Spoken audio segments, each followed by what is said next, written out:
Good evening everyone and welcome back to our channel. I am Twinkle Quatra from IME Law College and currently a legal intern at Lexis and Company, and today the topic that I am going to start is jurisdiction of Supreme Court. So we all know that Supreme Court is one of the most powerful court in India, right?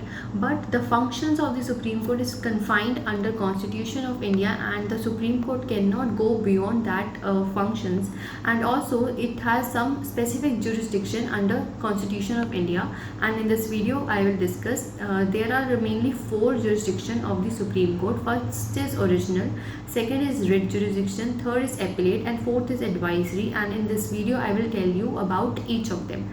So let's come to first, that is original jurisdiction. It means that you can go directly to the Supreme Court for any case, and rather than going to any lower court or any high court, you can go to Supreme Court for your case. And this original jurisdiction give the power to the Supreme Court to deal with that case individually.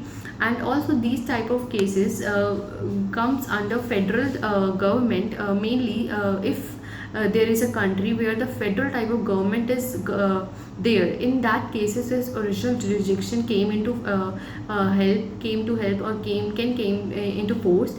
For example, if there is a federal country and there are the chances, there are 100% chances that there will be dispute between the union and state, or only between the state, then the Supreme Court will come into power and resolve that dispute. Not the lower court and not the high court, but only the Supreme Court. And the Supreme Court has the power to resolve not only the dispute but also tells and interprets the power of the state and union under the Constitution of India.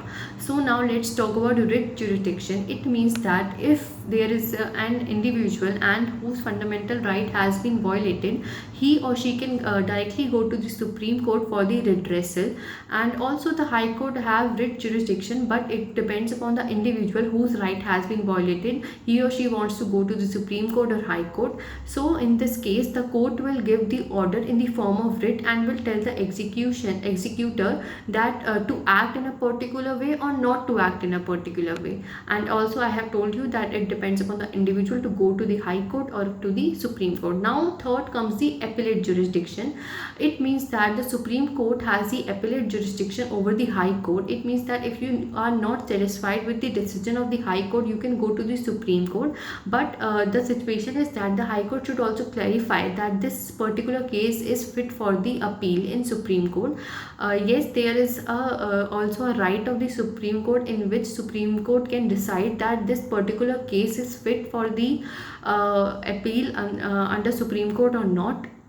So, for example, the lower court has given the death sentence for a particular offense and you are not satisfied, you can go to the High Court, because the High Court also have the appellate jurisdiction over the lower courts under him, and Supreme Court also have the appellate jurisdiction over the High Court, and Supreme Court can decide. And if the Supreme Court thinks that the Constitution or the interpretation of any act or law has not been done perfectly by the lower court and this need to be changed, then the Supreme Court can change the decision of the High Court or any lower court, and also the High Court can also work in that same way. Now the last is advisory jurisdiction. It means that the Supreme Court has the power to advise to the President of the India. In this particular jurisdiction, the President can go to the Supreme Court directly to get the advice on any public opinion, but it is not mandatory that the President follows that advice, and also it is not mandatory for the Supreme Court that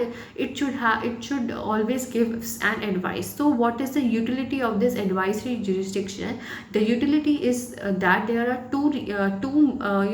you can say that there are two positive sides, or there are two reasons why this advisory jurisdiction is important. First is that if the court will give advice and the parliament will work on that advice, the parliament can free from any litigation process further.